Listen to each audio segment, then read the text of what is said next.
you all do not cooperate when Mr. Pawankalyan is speaking, we will have to cancel the question and answer round. So please cooperate, let him speak, and we will give you a chance to ask him questions. So please, everyone, cooperate. We are all want the same thing over here, okay? Alright, so next up, we have Megan Fallon. Megan is an entrepreneur.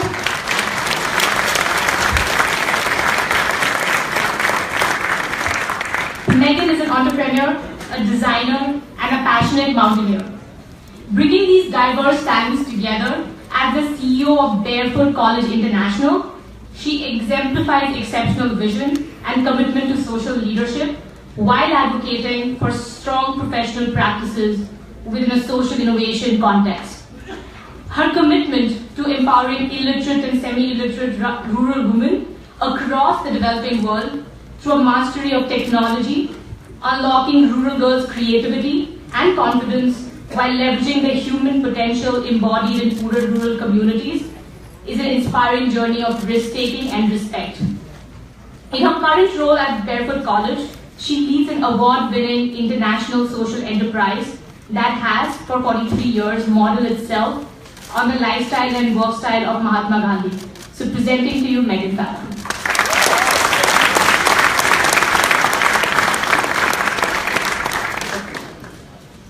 Namaste, everybody. Really honored to be here.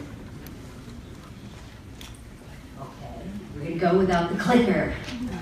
I'm not going to talk about my personal journey because the work for me is my passion, and I think it speaks very much to why I do this. I think that'll be evident to you. I thought I'd share a little bit about the kind of work that we do at Barefoot College. Barefoot College is an extraordinary place. Imagine somewhere where words like social justice, inclusion, diversity, they're not words, they're a way of life. They've been a way of life there since 1972, and we're on our third generation of people living and working for Barefoot College. It is based on, sorry, I know that they need to move the slide. It's based on the lifestyle and work style of Mahatma Gandhi, and central to that are two beliefs. The first one is, can you please change the slide? To live simply so that others may simply live. And this attitude, this philosophy of always asking ourselves what we can do without is very much at the heart of how we operate. And the second one is Gandhi believed very strongly in honoring the wisdom, skills, and knowledge that existed in poor rural communities. So our work is based on working with the poorest of the poor, living on less than $1.25 a day, not only in India, but now across the global south. Okay, gotta move faster, I'm gonna exceed my time. Nope, that way. Awesome. Great, thanks. Okay, much easier. So we work in 5 program areas. We work on water, we work on renewable energy, we work on education, non-formal education, and we work on livelihood and enterprise development. We also work on advocacy, and that takes 2 forms. One, we certainly work on advocacy for rights-based information and rights-based programs in India to disseminate that knowledge to the poor, but also very much on advocacy with governments to change policy. We are a true social enterprise in the sense that we are working on what I call triple bottom line delivery. Yes, we deliver programs. More importantly, we use human-centric design to look at the social norms, barriers, and systems that have created inequality in the first place. And we very consciously design around those.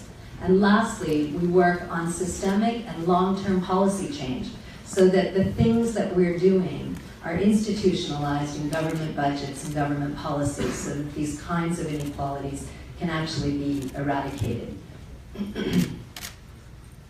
The campus is set in rural Rajasthan between Jaipur and Ajmer, and we have more than 260 people living on the main campus in Rajasthan. It's fully solar electrified. We exist on rainwater harvesting, And it has been solar electrified since 1998, which is pretty exceptional. It is, as far as I know, the only college in the world built by and for the rural poor. So you see me speaking to you today, but I am not Barefoot College.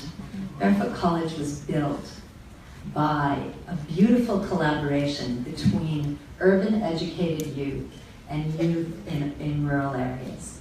And this magic of bringing these two groups together is, I think, what has sustained it through all these years and what we now work very hard to exemplify. So we redefined professionalism.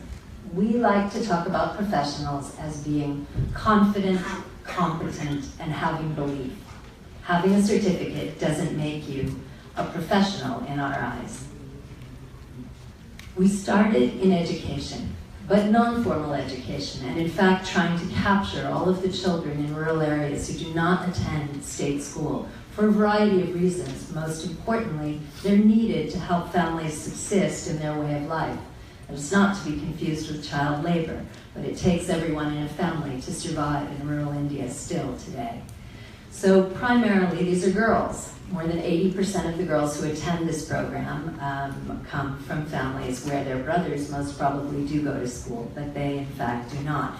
They herd goats, in fact, in many cases, or work in fields from 6:30 in the morning until 5:30 in the evening. And then they go home, do their chores, and come to our solar-powered night schools. The curriculum is a big change from what you find in the government schools. First of all, the teachers are from the community. They're non-formally trained teachers, and they are capacity built by us to be able to deliver a place-based, issue-based, and civil society development curriculum.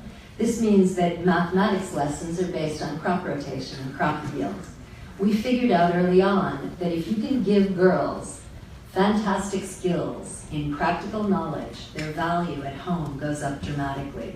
Fathers are far less likely to see them as a marriageable financial commodity and much more likely to want to keep them around at home.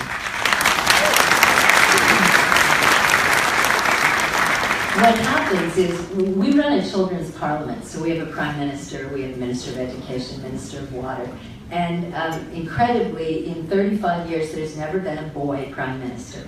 We've only ever had girl prime ministers. It is a thoroughly engaged and interactive program that is really extraordinary and unique in the fact that children are really encouraged to be 100% who they are and to participate fully in their own learning. We'll come back to why that's important in a minute.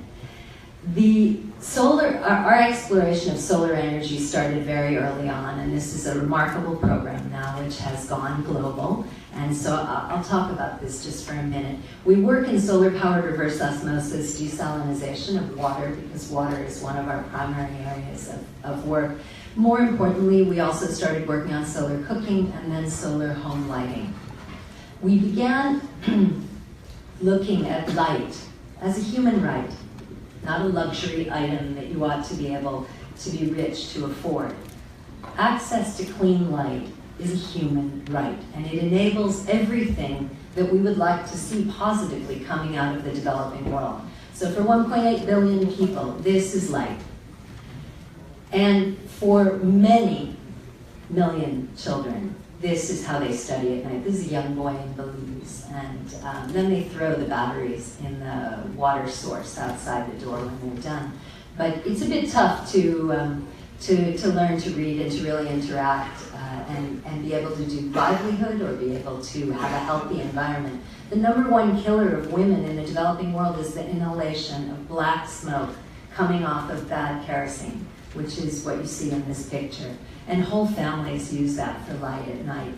So we'd like to change that picture. We think this is a much more holistically healthy picture for children to learn with good quality light and also whole households illuminated. In 2010, we started training women and men to be solar engineers. we started looking at why can't civilians, why can't citizens be empowered with technology and technology knowledge to be able to serve their own basic needs. And what came out of that was a couple of extraordinary lessons. The first one is we learned very quickly on men are untrainable. They're restless, they're mobile, and the minute they learn a skill, they run to the nearest city and they leave their communities. And women, on the other hand, were completely the opposite. Women are grounded in their community. What they do for their families, for their children, for their way of life, and nothing motivates them to leave and abandon the people that they love and care about. So we decided that they were the best bet going. Now that was before I learned from the United Nations that in fact, for every dollar earned by a man in the developing world, only 27 cents go back to his family. For a woman, it's 85 cents.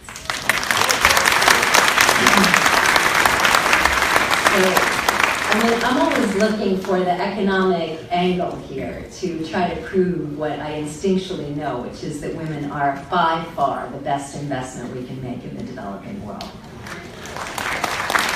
So we started bringing women from countries all over the developing world to India for 6 months to train them as fully functioning solar engineers. Now this is an extraordinary program, and guess who pays for it? The government of India.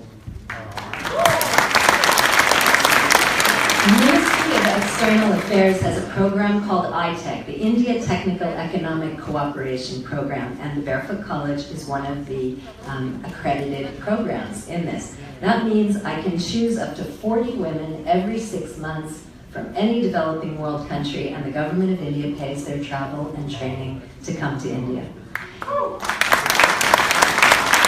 Now there's a catch. I only take women who are illiterate and semi-literate. So 40 women from 10 countries who can't read and write, who don't speak the same language, who've never left their villages, make a journey to India that is epic every 6 months.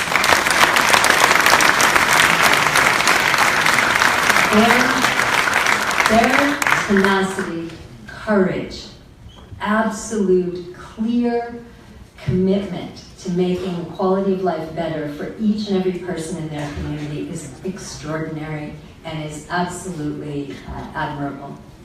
They are not learning light technology. This is not Legoland. These women are learning circuitry. They are building circuit boards. They're fabricating solar home lighting systems. And in fact, today, these women have made this program the single largest distributor of solar home lighting systems at the bottom of the pyramid in the world. 2 years ago, we were very blessed. I had a fabulous opportunity to meet Lisa Jackson from Apple. And Apple was looking to learn with us about what would happen when we put really high quality technology into the hands of the rural poor. And we started a collaboration to integrate Apple quality digital tools into both the solar engineering training and also into our education programs. And what has come from that is an amplification of the impact, both in terms of the women's capacity, but also our capacity to disseminate to many more people this information. What you might not realize when you look at this slide is that all of the circuitry was designed, in fact, by illiterate and semi-literate, non-formally educated rural Indians.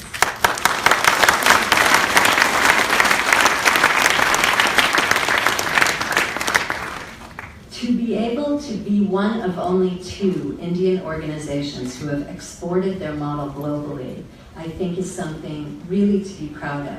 And I am most happy to share that with you because it's something you all should be proud of too. When we bring light, we don't just bring a lantern, we light up a whole household. And we do it for every household in a community. And they are means tested. They are participants in this program. They have helped us to develop this into a blended social enterprise, which now sells, markets, and sends these home lighting systems around the developing world. In 2008, we had this sort of a footprint, 5 countries, and today we are in 81 countries. There's not too many for-profit enterprises that have had that kind of scale and that kind of ability to partner with organizations all over the world. I think that's one of the beauties of social enterprise. But we've trained more than 960 women solar engineers. And in recognition of that, the government of India has now funded us to build 5 barefoot colleges in sub-Saharan Africa. We're also working on one in Guatemala, one in Fiji, and one in Myanmar. So this model is going to go global in a very large way.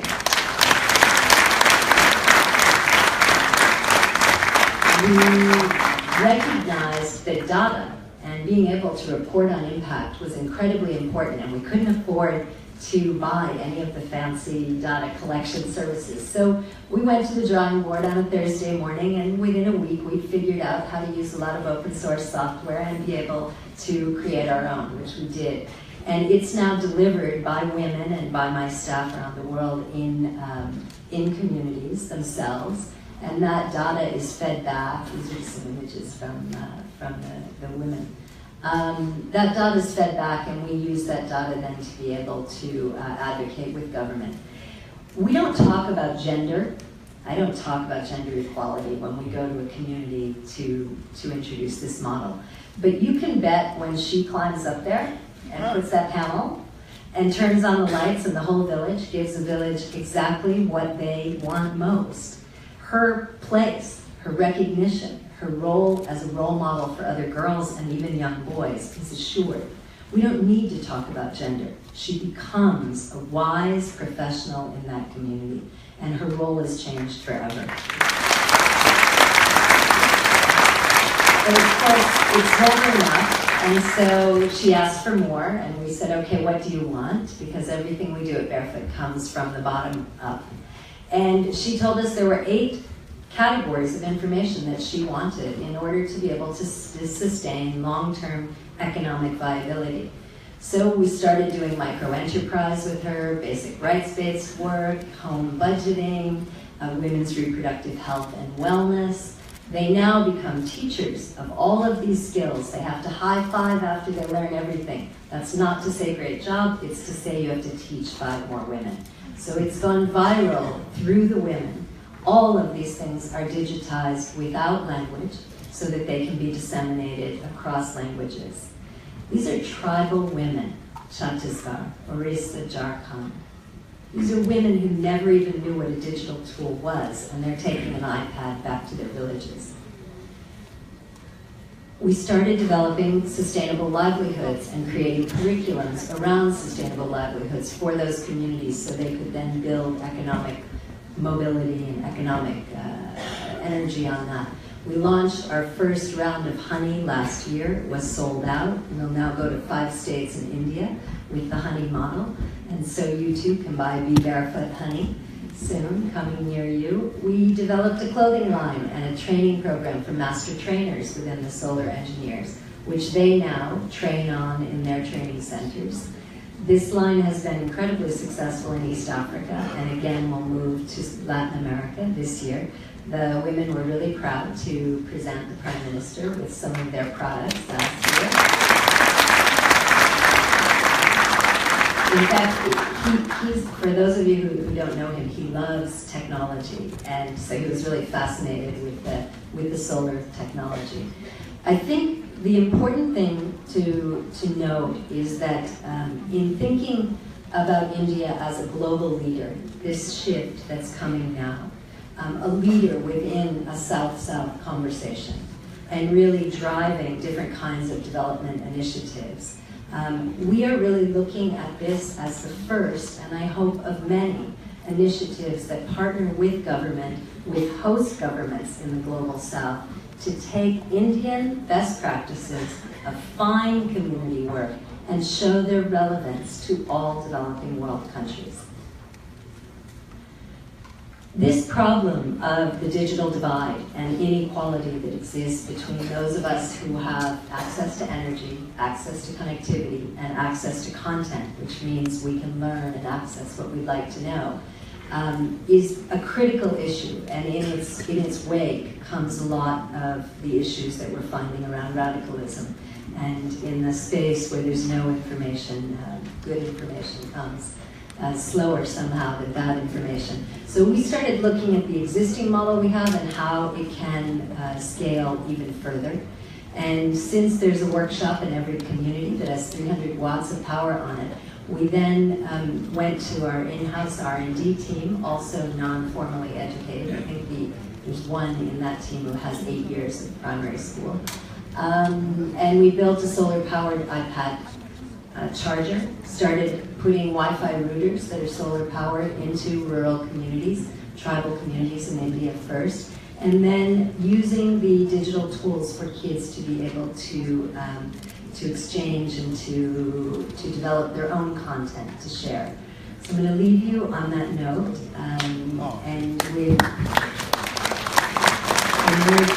just one final thought, which is a Gandhi thought, which is we may never know the effect of our actions, but if we do nothing, nothing will change.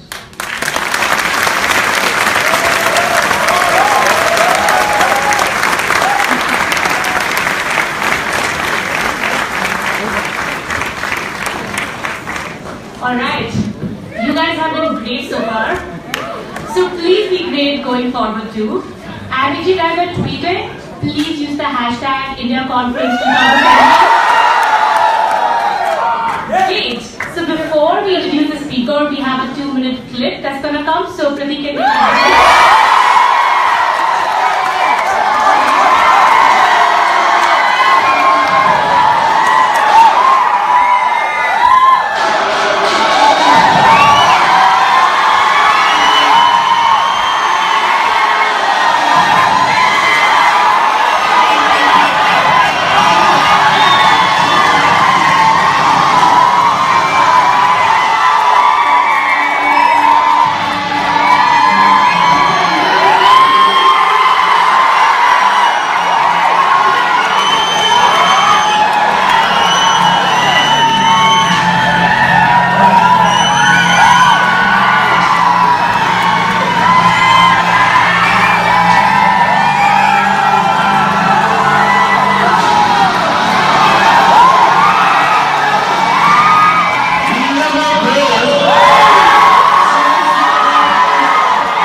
దశాబ్దాలుగా చనిపోతున్నప్పటికీ ఏ ఒక్క ప్రజాప్రతినిధి దృష్టికి ఎందుకు వెళ్ళలేదు?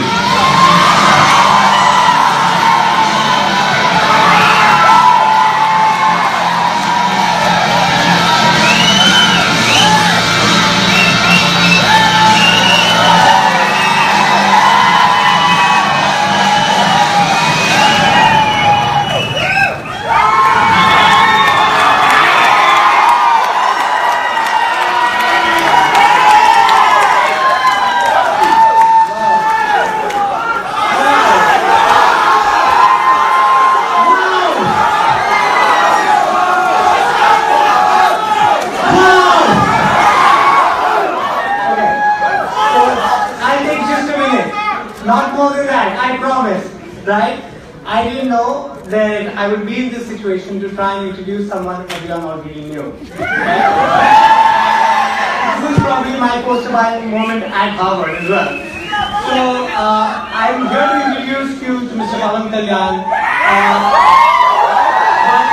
but not to the superstar, the politician, the activist, and the social worker, who is committed himself to socio-economic development of the masses by participating in grassroots politics.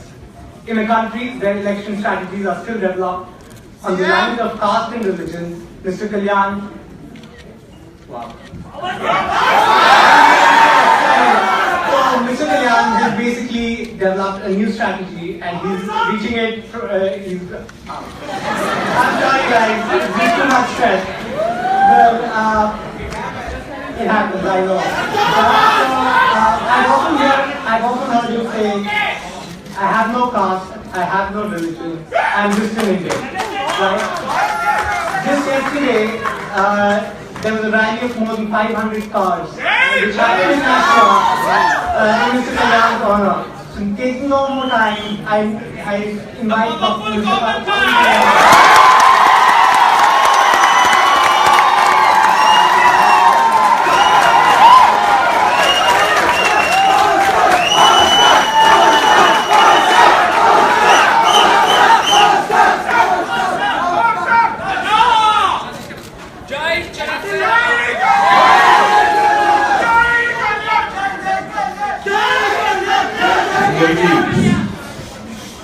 అందరికీ నా హృదయపూర్వక నమస్కారం.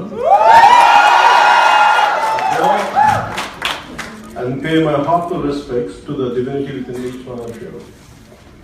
I also pay my deep respects to the founding fathers of Harvard and to their continuing legacy of excellence in human thought. I would like to convey my heartfelt thanks to the student community of Harvard and the committee who hosted all this. To Mehul and his team, thank you a lot for inviting me. It's a privilege to be one of the speakers here, and thank you. So you have to understand my situation. The reason is, I started my education at street school. It's quite difficult for me to address a speech in Harvard. You have to understand this. My preteens and adolescent years, from late 70s to early 90s, was a beginning and end for so many cultural, socio-cultural and political changes happened. So for me, as a kid, I was coming from a very small, lower middle class family. My father started his life as a police constable, and my mother being a housewife, and we are a family of 5. So I was a sick child.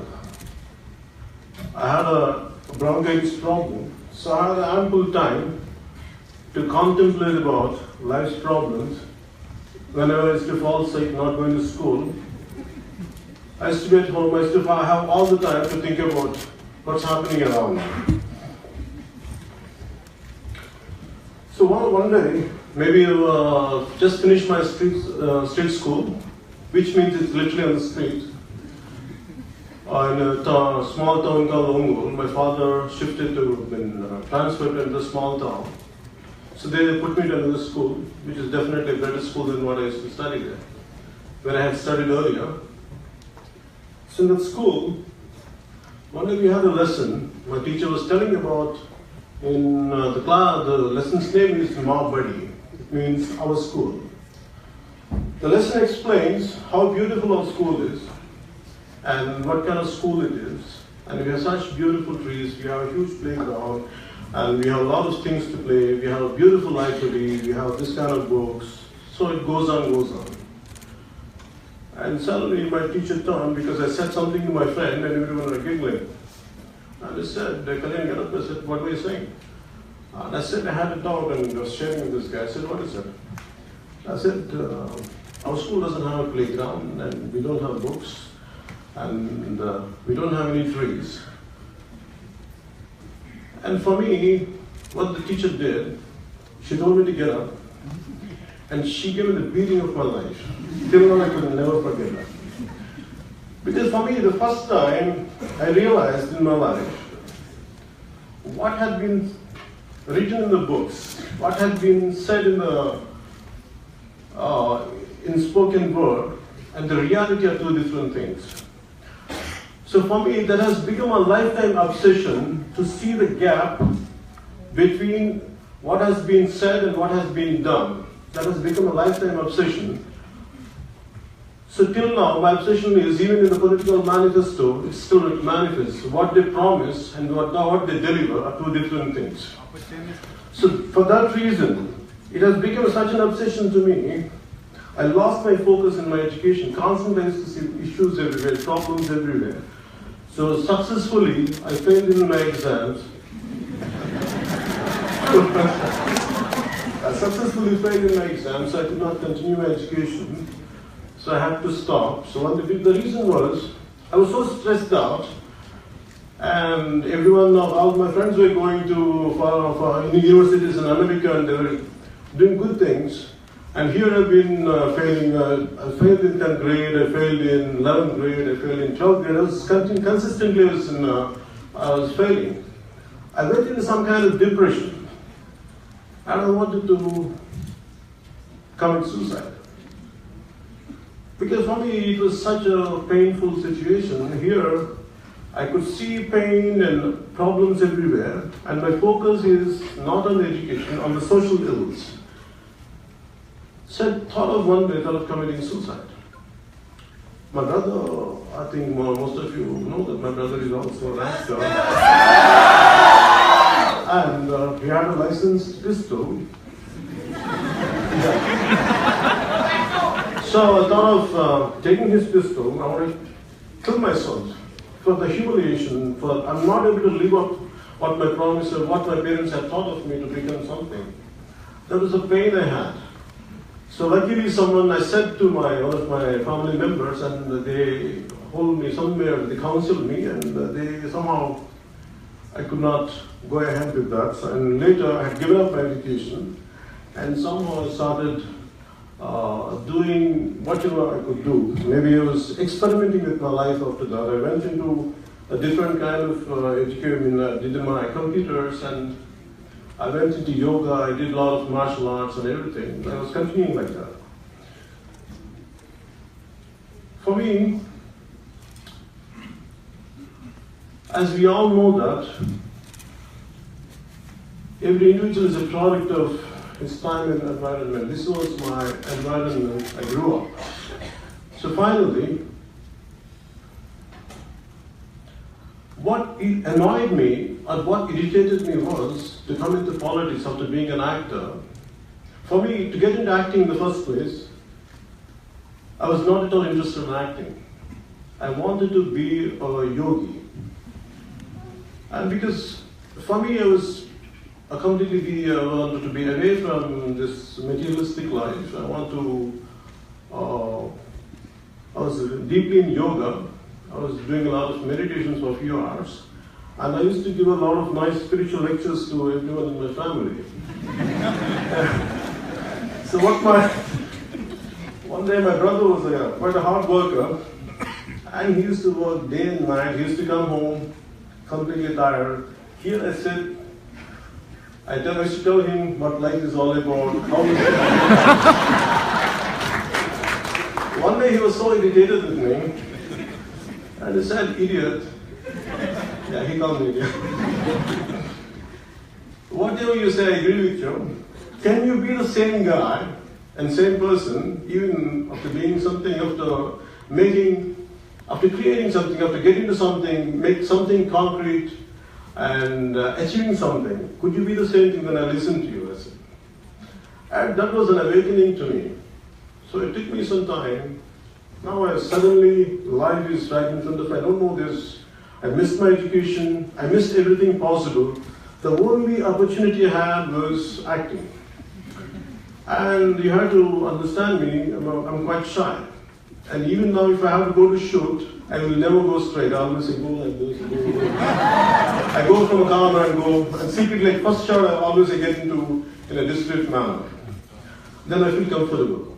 So imagine my plight, when I had started. I was shy, and finally, out of necessity, I had to come out of my own shackles. So what I did, finally after becoming an actor, so what my whole passion was, all through my childhood, I was studying society. I was studying things around me. At one point of time in my childhood, because before I was consistently, one of the reasons why I was failing was, I could see a lot of issues, a lot of injustice happening around me. I wanted to get into some kind of extremist outfits like Naxalites and all. My brother was very worried about my future. He doesn't know how to control me.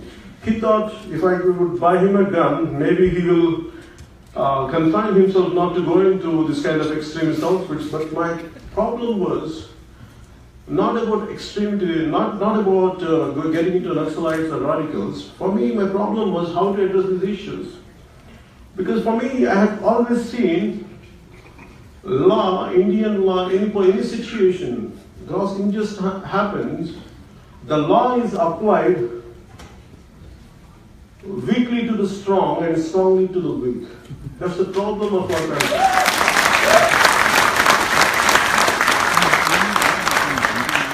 So for me, somehow I was very upset. And all through my life I struggled because, as I said, especially in late 70s and 90s, it was quite a turbulent time, at least for me. The reason was, I wanted to embrace an ideology, and here we had capitalism one side, and still communism was quite active then, and Union of Soviet Socialist Republic was still active.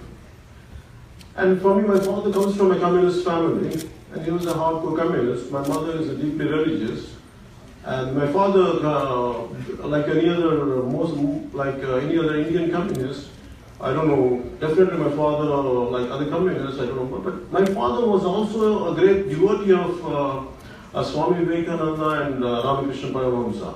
So the contrast of communism and Swami Vivekananda teachings used to be right in my home. It used to be quite confusing for me.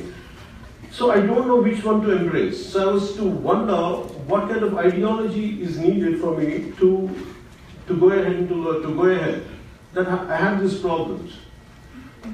So for me, as I was going ahead, after I had become an actor, and finally I thought I could not do all this, so let me, at least in my films, let me project what I have, what I feel about society. So once in a while, when I get an opportunity, I used to convey through my films and songs that for an extent, but it did not give me enough satisfaction. Always I used to feel short of something, I used to feel irritated with me, and I tried different aspects of filmmaking, but nothing could give me the complete satisfaction. So only there used to be some kind of, I used to fall short. So for me, when I had been noticing so many things, like the political situation happening around me, the one particular situation was, what hurts me is the divisiveness of our country. For me, Nani Palkiwala, the eminent lawyer who passed away, he's a great role model for me. I keep admiring him a lot. He says, we have Maharashtrians, we have Andhras, we have Tamilians, we have Hindus, we have Muslims, we have every kind of sect except Indians. For me, society has divided into so many verticals. For me, this divisiveness is to always worry me. And two qualities really propelled me to get into politics was, one is the passiveness of our country, passiveness of Indian society, and the divisiveness of Indian society. My sister was she's around 16, 17 then, she used to go to dance school. And my father being a policeman, and my sister went for a dance class one evening, and she came back crying. What exactly happened was, a local thug caught hold of her hand, he was dragging her, like he was taking her away. And so many people were just blindly looking at her, no one had moved, not even an inch. And finally something happened, she had to rescue herself and she came back crying and she came back home running. That's what happened to me, that's how society has become passive. For me, that was the reason I had seen the same attitude was getting multiplied every day and every day. So the reason after some time, being an actor, I realized the way our state has been divided, and for me it was a very painful situation, not about the state division, the issue, the way government handled, the parties handled, they took care of the issue, they kept the issue for 17 years. They kept the issue in cold storage. And one fine day they had woken up and they broke the state in 12 hours. The kind of problems, what still we are unfolding here in both the states is mindless division without any thought process. That's what had really irritated me and really annoyed me. The problem is, it is governments without any thought, they can do anything they want without any thought, without any forethought, without any proper exercising.